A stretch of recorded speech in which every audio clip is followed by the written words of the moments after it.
This little girl was in danger. She had gone to a sports event with her father. Suddenly, gunfire erupted.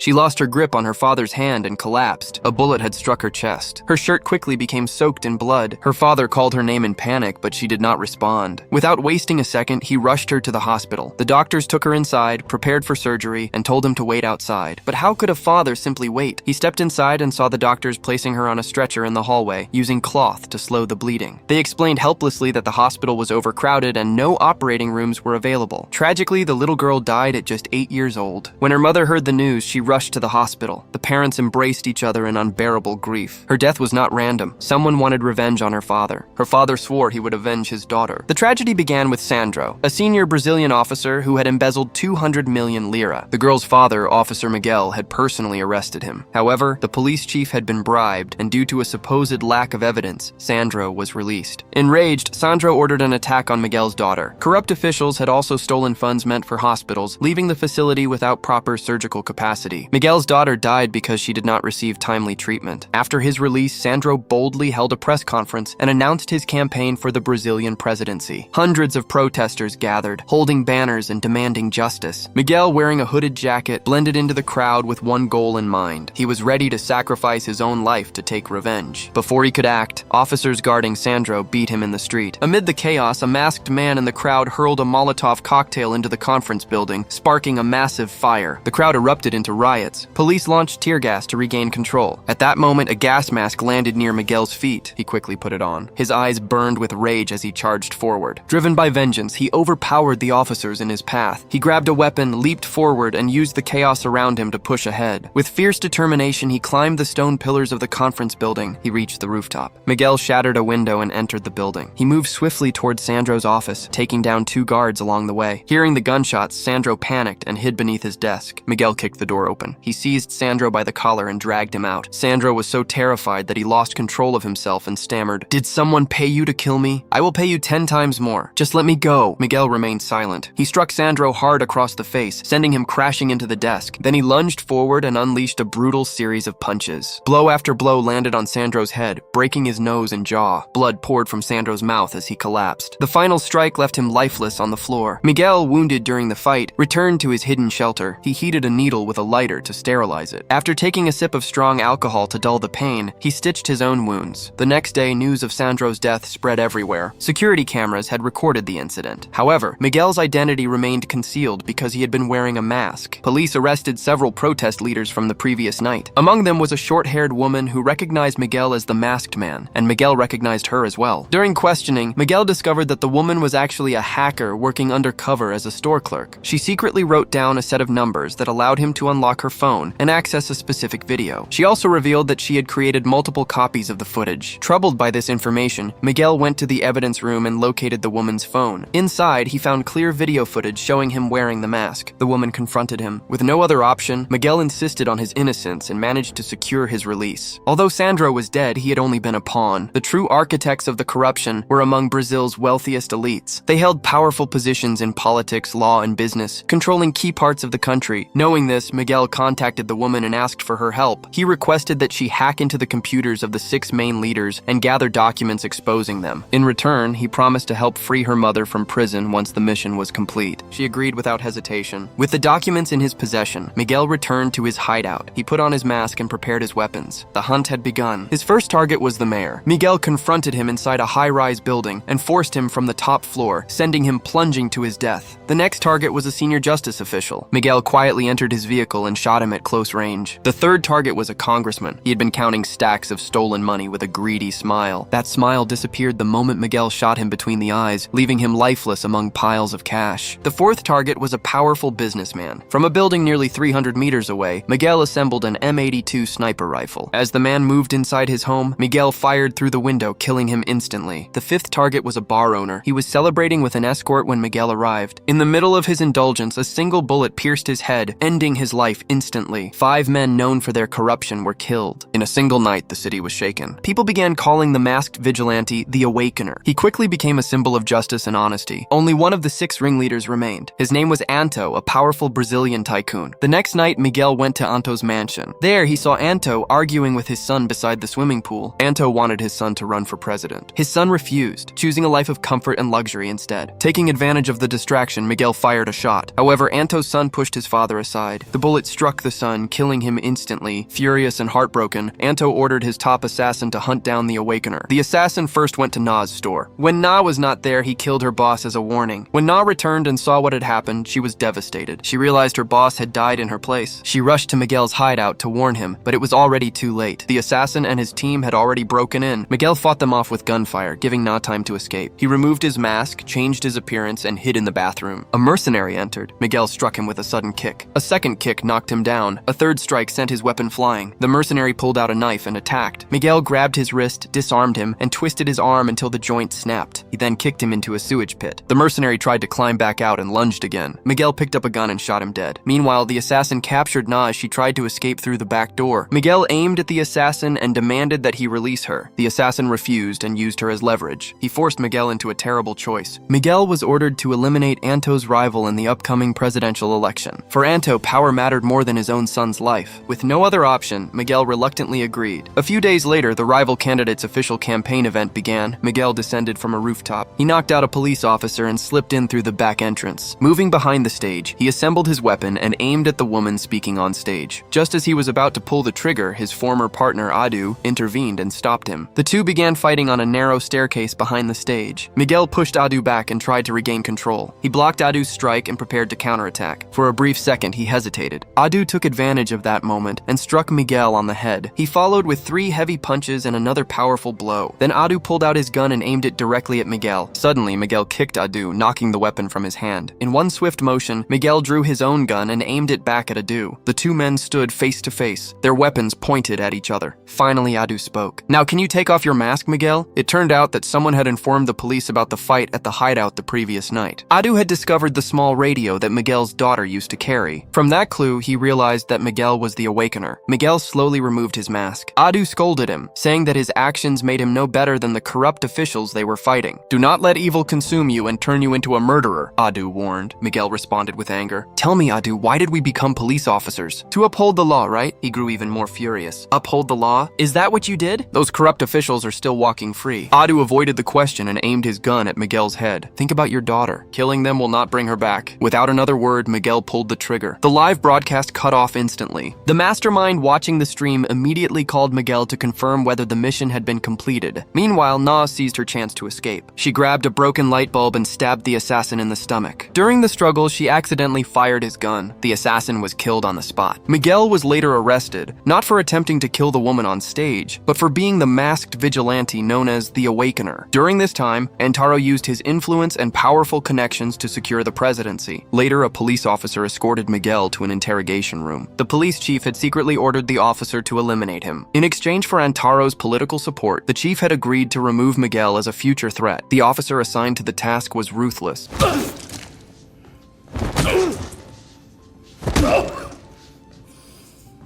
That's enough. Miguel, what you were doing wasn't exactly wrong. Some people don't deserve to live. The problem is you chose to fight for the wrong side in all this. And you, agent, how much did you get paid to clean Saketa's ass? I'm not an agent, asshole. Finish him. I've kept the department clear for too long. He held a gun in one hand and pressed his foot against Miguel's waist. In a swift move, Miguel looped his handcuffs around the officer's neck. He knocked the gun away with his knee. Then he tightened the cuffs, choking the officer and ending the confrontation. Miguel stole weapons from the station and put on his familiar mask once again. Alone, he entered the underground parking area of the presidential building. He swiftly eliminated 2 guards from the upper level. He lowered himself by hooking his legs around a ceiling beam and took down another guard. Then he charged down the hallway with a gun in each hand. Antaro panicked. The wine bottle slipped from his hand and shattered on the floor. He ordered his secretary to lock the door and trap Miguel outside. At that very moment, Miguel fired through the door, killing the secretary. When he pushed the door open, Antaro shot him, hitting him in the chest and shoulder. Despite his wounds, Miguel continued moving toward Antaro, relentless and unstoppable. When Antaro ran out of bullets, he cursed Miguel for being so stubborn while desperately trying to reload his weapon. Miguel remained silent. He slowly removed his mask and fired a single shot straight between Antaro's eyes. At that moment, more than 20 guards rushed in behind him. Miguel calmly pulled out a detonator. Without hesitation, he pressed the button. A massive explosion tore through the presidential building, reducing much of it to ruins. The next day, firefighters searched through the wreckage. All they found was a mask lying among the debris. There was no sign of Miguel's body. It seemed that he had survived and disappeared once again. The story ends there. Do you believe Miguel crossed the line, or did he become the justice that the system failed to deliver? If you think his actions were justified, comment justice. If you think he went too far, comment revenge. Or tell me this instead. If you were in Miguel's place, what would you have done? I read every comment. Miguel's integrity ultimately led to the tragic loss of his daughter. Corruption and bribery had stripped the hospital of the resources needed to save her life. With less greed and more compassion, this tragedy might have been prevented. That is how the film concludes. Which movie would you like me to explain next? Let me know in the comment section below.